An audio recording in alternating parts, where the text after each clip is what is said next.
Okay, so this is the Delta planer that we're talking about. It's a model 22-540 Type 2, 12-inch box planer. Pretty standard, pretty common. Box planer, they call them a lunch box planer. What you're gonna need, obviously, is a set of blades. These ones I've gotten on Amazon. They're an aftermarket blade, but I've used them before. They work really well.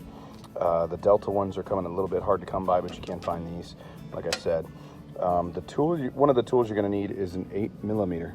Thing is, you need to be very thin to fit in for the bolts. You'll see what I show you shortly. But what I did is I took an 8mm and then I put it on my grinder and ground it thinner so it would fit in the gap. And then you need this tool. This is very important. I did not have it when I bought this because I bought this used. So I bought the tool on Amazon or eBay. Basically, it's the depth guide for your blades so that when you put it in, you can get the perfect depth all the way across. And this will hold the blade in while you tighten them rather than using your fingers, because these guys are razor sharp. They will slice you really easily. Even the dull ones, when you take them out of here, are very sharp. So let's get to it. Oh, and make sure you got a pair of gloves, good heavy duty ones. These ones are heavy rubber coated because, again, if you touch these by accident, you will slice your finger easily. So first thing we're going to do is on the back side where the wood comes out, we've got two wing nuts with washers. We're going to take those out. Okay, so now that we have those washers off, along with the wing nuts, this whole piece, which is plastic sheet metal, along with this piece here, will come out. So we'll basically just kind of wiggle it up and down a little bit, and it'll come out. And then inside you've got your cutter head. So round cutter head, you got two blades. You got one here, spin it halfway carefully, and you've got the other one. Blades are facing down and out. So remember that when you put them in, that you don't put them in upside down by accident. Now, this is where that tool comes in handy, because you've got 1, 2, 3, 4, 5, 6, 7 of these little nuts that are basically threaded down or out, which tightens this little metal plate, which tightens the blade. So we need to loosen those, or actually tighten them in, using this tool. And this is what I was talking about. That gap is very small, so you need to have an 8mm that'll fit in this gap really easily to get these in here, because a typical 8mm is too thick to get in there.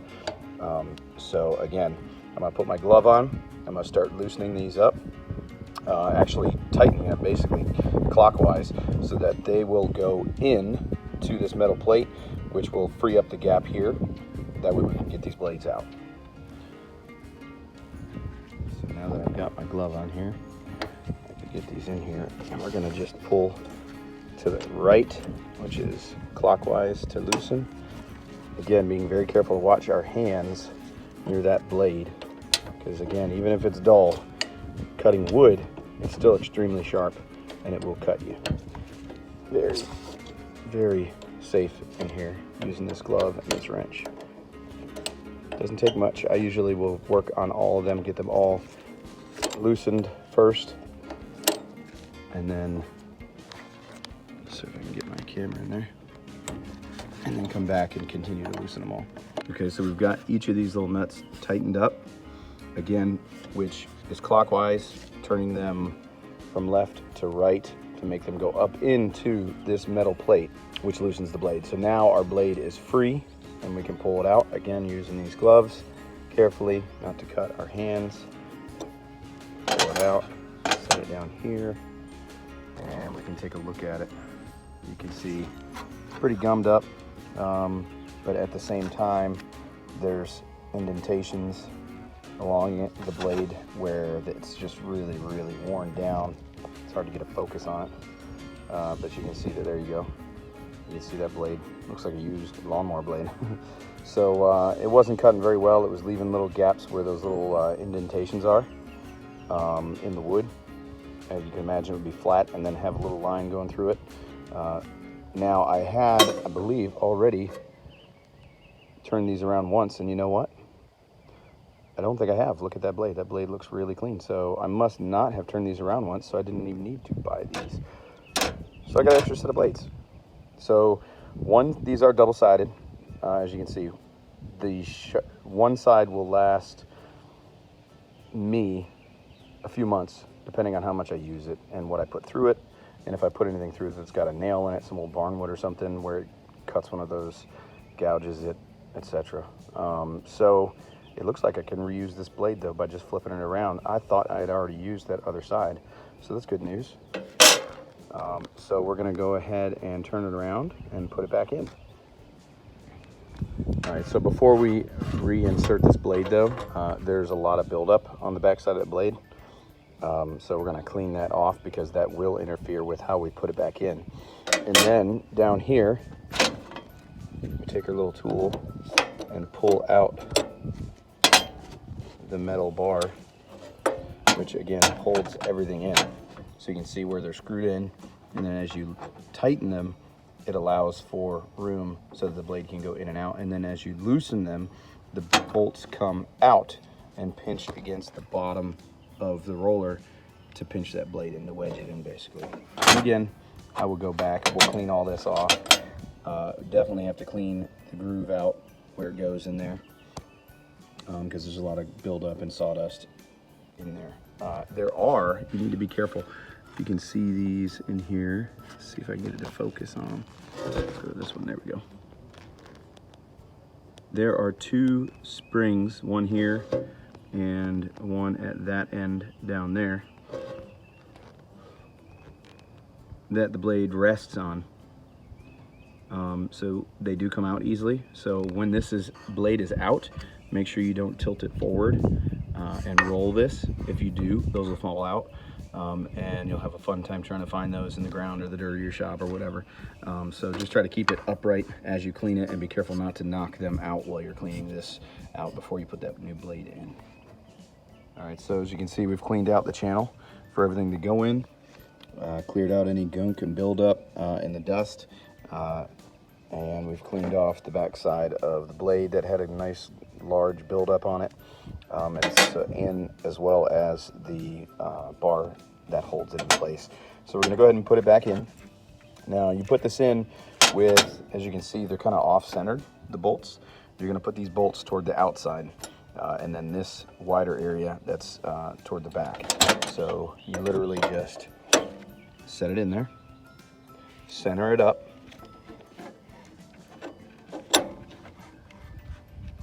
make sure that those bolts are resting flat on this surface rather than the way they were, which was cockeyed, which doesn't leave us much room for the gap. But as long as they are resting flat, we have our gap for our blade in there. And you may have to adjust some, because as we cleaned it, they may have come unscrewed a little bit. Sorry about that shot here, but yeah, so make sure that we have that gap for the blade to go in there. And the blade's gonna go right above this, right in that little area here. Excuse me. So now we're gonna push that in place. And again, even because this side of the blade is extremely sharp, the fresh side, we're not gonna push that in with our fingers. We're gonna take a piece of wood and we're gonna push it in with that rather than our fingertips. So I've got some scrap wood laying here, and we're gonna just gently push in, and I think we need to adjust a little bit here, just to allow for a little bit more gap. There we go, now it's in. So we center that blade.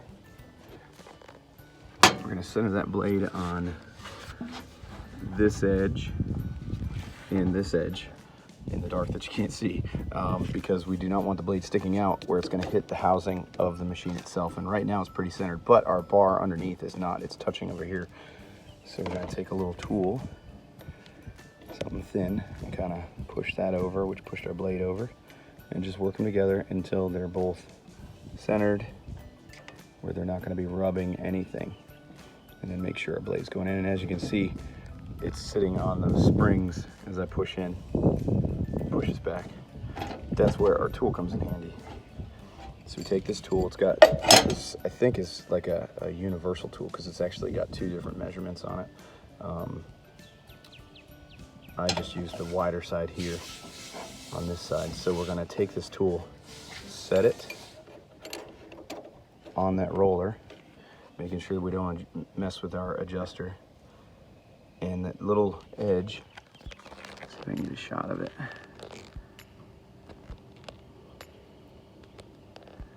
We'll rest on that blade edge, and then we're gonna ever so gently push until it touches the roller. And we'll do this exactly the same for both sides, both blades. That way they're both identical and set to the exact dimensions or depth on both blades. So we're gonna push that in, and then as we push it in, we'll start tightening these nuts one at a time, all the way down. And then we're gonna come back and we'll go all the way down, and we're gonna come back and go all the way down, just so that we get them all evenly tightened and try to get them as tight as we possibly can. So let's go ahead and tighten them. And carefully, that doesn't have a glove on it, but pushing in on this blade, and then we're gonna tighten. Okay, so I've gotten 2 bolts tightened all the way. This one here, and 2 down from it, that one there. So that is now holding our blade in place, and we can go back without that guard and carefully tighten the other bolts in place. And if you spin the blade just a little, you can see here that it's literally just the beveled edge showing. None of the flat top part of the blade is showing anywhere along there, thanks to that tool. It's nice and even. It's perfectly level, so that when we put wood through, we know we're getting a nice flat surface, rather than it's going to be narrow over here or shorter over here, maybe an inch over here, and then it'll be like, 15th, 16th over here on this end. You want that blade perfectly level from one end to the other in this, in your cutter head, so that your wood comes out perfectly flat. So that's why that tool is very important to have. A lot of guys you see pushing these blades in just use a piece of cardboard or a piece of wood and hold it in place, but you're not making sure that it's perfectly flat from one end to the other, or perfectly even along the whole front of that blade. So make sure that you order this tool. They're a little bit hard to find, but you can get them on eBay, you can get them on Amazon, and they're fairly cheap. I think it was like maybe 15 bucks or something like that. So we're gonna now finish tightening up these bolts. We'll spin the cutter and take out the other blade and go ahead and replace that one as well. Okay, so we've got both blades put in, tightened all the way. You want to make sure when you're tightening it that you don't tighten it too much, because you don't want to strip those. Those are awfully tiny little bolts, and they're probably kind of hard to find. So don't tighten it so much that it's stripped out, but you definitely want them tight because you do not want that blade coming loose. So get them nice and snug. Be careful again not to strip them, and be careful not to slip, because if you slip, you're gonna end up cutting yourself. The first time I did this, I did not have the gauge tool, and I did not have the correct wrench for that. I was using a pair of pliers, and my hands were cut up probably a dozen times, and they bled a lot because it was such a sharp blade. So that is it. Those 2 blades are installed. They're both evenly gapped all the way around on both sides, from one side to the other. They're extremely tight, and now all we got to do is go in reverse, put our guard back on, which you kind of put in at an angle upright, and then push down to get that to go all the way in and get that to lock in place. And now we'll put our washer and then our wing nuts on there, and we'll give it a little test run. A little scrap piece of old harp pine that I took off a house. It was some board and batten, or batten and board. That's really, really rough. A lot of times I like to keep it this way, but sometimes I like to, you can see it's got the rough cut saw marks on there. Late 1800s piece of wood. Nice, solid, hard wood. We are going to run it through and see if we can plane it down to some nice clean wood as our little test subject. So here we go.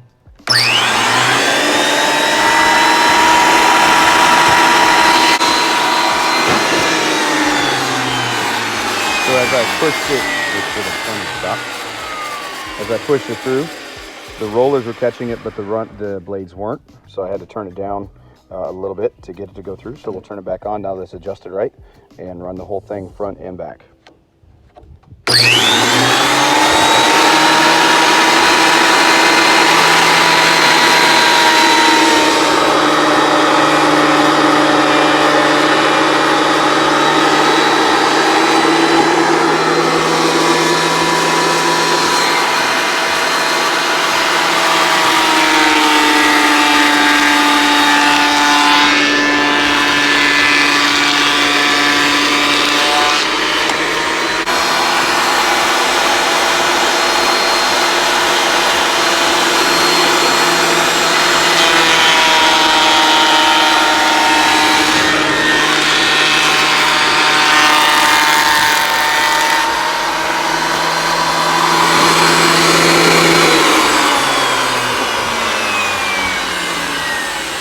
So this is with one pass on the backside. Completely removed all those circular saw marks to expose that beautiful, beautiful heart pine with all the colors. And on the front side, we went down twice because there were some pretty raised areas, but going through twice, that's clean as a whistle, nice and flat, and a good even thickness. So we did it correctly. A lot of times you could tell when your blades need to be replaced, you'll start getting super tiny little fine sawdust rather than those nice curly ones that we saw. And then it'll also be much louder. You can hear the motor, but when you put this through with a clean blade, you don't hear much noise from the blades themselves. It sounded like a little bit of a buzzing sound. When your blades are dull, it's extremely loud when you put the wood through, and it makes this horrible ripping noise. Because you're trying to cut or plane wood with dull blades. So that is it. Thank you for watching. Hope it was helpful.